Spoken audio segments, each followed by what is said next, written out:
Hello friend, आज के video में हम लोग जानेंगे कि शांति गोल्ड इंटरनेशनल लिमिटेड के शेयर को होल्ड करना चाहिए या सेल करना चाहिए, या जिन लोगों को यह शेयर आईपीओ के थ्रू नहीं मिल पाया था, क्या वो अभी इस शेयर को खरीद सकते हैं या नहीं। इन सब के बारे में डिटेल में इस वीडियो में जानेंगे। इसके साथ साथ यह भी जानेंगे कि कंपनी का बिजनेस कैसा है, क्या इसका बिजनेस आने वाले टाइम में ग्रो करेगा या नहीं। फिर उसके बाद हम लोग इस कंपनी के फाइनेंशियल परफॉर्मेंस के बारे में जानेंगे, फिर इसके फंडामेंटल्स के बारे में जानेंगे, फिर हम लोग इस कंपनी के कुछ स्ट्रेंथ और रिस्क है उसके बारे में समझेंगे। तो चलिए वीडियो शुरू करते हैं। और हाँ, अगर आप किसी स्टॉक या शेयर पर वीडियो चाहते हो तो कमेंट करके बताओ, मैं इस पे वीडियो बना दूंगा। तो पहले हमें यह चीज समझना जरूरी है कि इसने जो आईपीओ से पैसा उठाया था वह पैसा कंपनी के पास जाएगा या फिर कंपनी के प्रमोटर के पास। तो इस चीज को समझने के लिए हम इसके आईपीओ के डिटेल्स को देखते हैं। जैसा कि आप लोगों को पता है कि इसके आईपीओ का जो डेट था वह 25 जुलाई 2025 से 29 जुलाई 2025 तक था। यानी कि इतने डेट के बीच में आप इस आईपीओ के लिए अप्लाई कर सकते थे। और इसका जो इशू प्राइस था वह 199 रुपए पर शेयर था। यानी कि आईपीओ के टाइम इसके एक शेयर का प्राइस 199 रुपए था। और इस आईपीओ का जो लिस्टिंग डेट था वह 1 अगस्त 2025 को था। और जब 1 अगस्त 2025 को यह शेयर स्टॉक मार्केट पे लिस्ट हुआ तो यह 227 रुपए पर शेयर के प्राइस पर लिस्ट हुआ। यानी कि लिस्ट होते ही 14.35% का डिसेंट रिटर्न दिया। और यह कंपनी आईपीओ से टोटल 360 करोड़ रुपए जुटाई है। और इसका जो सेल टाइप था वो फ्रेश कैपिटल था। यानी कि आईपीओ के द्वारा जुटाए गए सारे पैसे का यूज कंपनी अपने बिजनेस के एक्सपेंशन में करेगी और अपने लोन को चुकाने के लिए यूज करेगी, जो कि अच्छी बात है। अब हम लोग ये समझते हैं कि आईपीओ के द्वारा जुटाए गए पैसे का यूज कंपनी कहाँ करेगी। यह कंपनी अपने आईपीओ से जो पैसा रेज करेगी उस पैसे का यूज 3 कामों के लिए करेगी। पहला, नया जयपुर फैसिलिटी बनाने में, यानी कि जयपुर में एक नई फैसिलिटी सेटअप करने के लिए यह कंपनी 46.30 करोड़ रुपए का यूज करेगी। दूसरा, वर्किंग कैपिटल की जरूरत के लिए, यानी कंपनी के रोज के बिजनेस चलाने के लिए 200 करोड़ रुपए का वर्किंग कैपिटल यूज करेगी। तीसरा, लोन्स या रीपेमेंट प्रीपेमेंट में, यानी कंपनी ने जो कुछ लोन्स लिया है उनका 17 करोड़ रुपए तक का रीपेमेंट या प्रीपेमेंट करेगी। चौथा, जनरल कारपोरेट पर्पस के लिए, यानी बाकी पैसा कंपनी के दूसरे जनरल बिजनेस कामों में यूज होगा।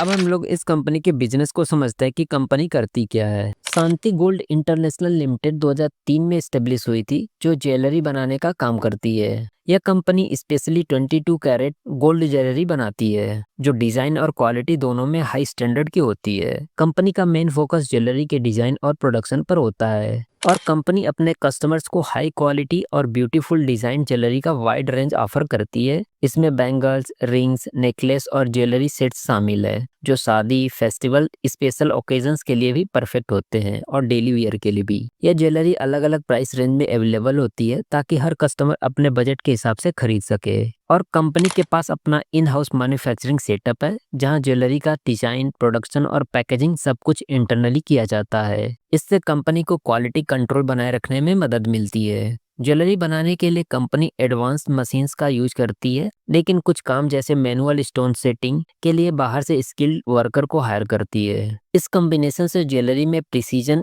यानी सही फिनिशिंग, और क्राफ्टमैनशिप, यानी कारीगरी काफी अच्छी होती है। और कंपनी का एक बड़ा मैन्युफैक्चरिंग यूनिट है जो 13,448 स्क्वायर फीट में अंधेरी ईस्ट मुंबई में लोकेटेड है। इस फैसिलिटी की एनुअल प्रोडक्शन कैपेसिटी 2,700 केजी है, जिसका मतलब है कि कंपनी का हर साल 2,700 केजी तक ज्वेलरी बना सकती है। यह सेटअप ज्वेलरी को बिल्कुल सही और तेजी से बनाने में मदद करता है। और कंपनी ने अपना काम 2003 में शुरू किया था और 31 मई 2025 तक अपनी प्रेजेंस इंडिया के 15 स्टेट्स और एक यूनियन टेरिटरी तक बढ़ा ली है। कंपनी के ब्रांचेस बड़े बड़े शहरों में हैं, जैसे मुंबई, बेंगलोर, चेन्नई और हैदराबाद, जहां से वह अपने ज्वेलरी प्रोडक्ट कस्टमर तक पहुंचाती है। तो यह था इस कंपनी का बिजनेस। अब हम लोग इस कंपनी के रेवेन्यू मिक्स को देख लेते हैं। इसके रेवेन्यू का प्रोडक्ट वाइज ब्रेकअप देखे तो यह कंपनी अपने टोटल रेवेन्यू का 99.5% रेवेन्यू 22 कैरेट गोल्ड ज्वेलरी से जनरेट करती है। वहीं पर अदर प्रोडक्ट से 0.3% रेवेन्यू जनरेट करती है। यानी कि यह कंपनी लगभग अपना सारा पैसा 22 कैरेट गोल्ड ज्वेलरी प्रोडक्शन से ही जनरेट करती है।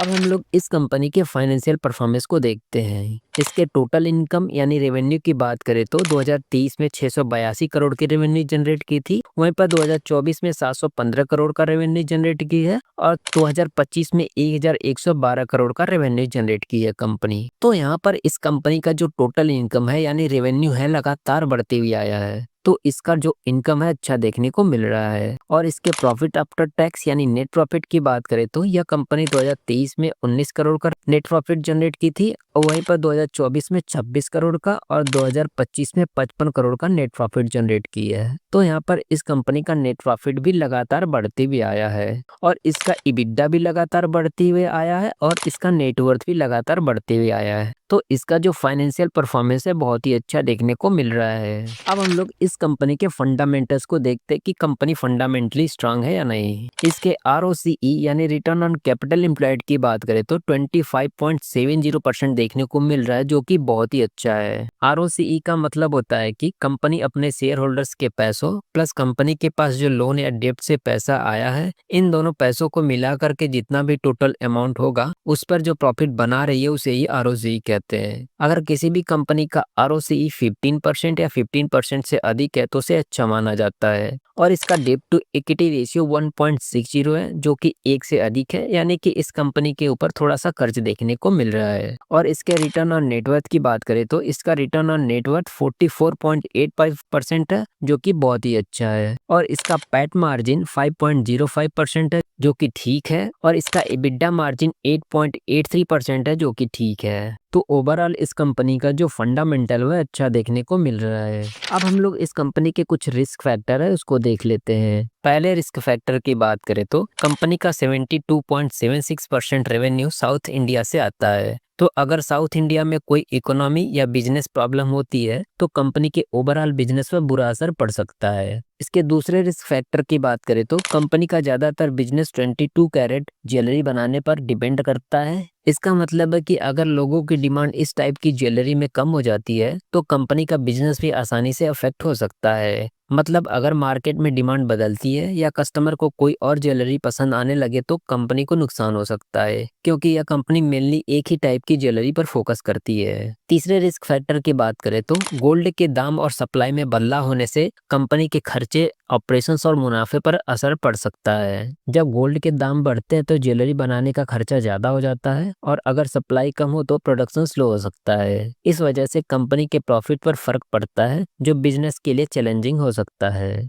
और इसके चौथे रिस्क फैक्टर की बात करें तो पिछले 3 सालों में कंपनी के ऑपरेशन से जो पैसा आया है वह खर्च से कम रहा है। मतलब कंपनी ने अपने डेली बिजनेस से negative net cash flow face किया है। इसका मतलब है कि कंपनी के पास अपने रोज के काम चलाने के लिए पैसा कम पड़ रहा है, जो बिजनेस के लिए थोड़ा चैलेंजिंग हो सकता है। तो यह थे इस कंपनी के कुछ मेन रिस्क फैक्टर। अब हम लोग यह समझते हैं कि क्या इस शेयर को अभी होल्ड करें या सेल करें, और जिन लोगों को यह शेयर IPO के थ्रू नहीं मिल पाया था क्या उनको अभी बाई करना चाहिए या नहीं। तो चलिए इस चीज को समझते हैं। अगर आप इस IPO में शॉर्ट टर्म या जल्दी प्रॉफिट लेने के लिए इन्वेस्ट किए थे तो अभी आपको अच्छा खासा प्रॉफिट देखने को मिल रहा होगा। आप इसके शेयर को सेल करके प्रॉफिट बुक कर सकते हो, या अगर आप होल्ड करना चाहते हो तो होल्ड भी कर सकते हो, क्योंकि इसके शेयर प्राइस लगातार बढ़ते हुए जा रहा है। या ऐसा कर सकते हो कि आप इसकी कुछ शेयर को सेल करके प्रॉफिट बुक कर लो और कुछ शेयर को होल्ड करके रख सकते हो। जब इसका शेयर प्राइस और बढ़ जाएगा तब वहां पर बेच करके प्रॉफिट बुक कर सकते हो। वहीं पर अगर आपको यह शेयर IPO के थ्रू नहीं मिल पाया था और आप इस शेयर को बाय करना चाहते हो तो आप इस टाइम बाय ना करके थोड़ा सा वेट कर सकते हो, क्योंकि जब प्रॉफिट बुकिंग होगी तो इसके शेयर प्राइस में गिरावट देखने को मिलेगा, तब वहां पर आप इसको बाय कर सकते हो। तो बस इतना ही आज की वीडियो में। ऐसी और इन्फॉर्मेटिव वीडियो के लिए हमारे चैनल को सब्सक्राइब कर लेना। चलिए मिलते हैं नेक्स्ट वीडियो में अगले शेयर के साथ।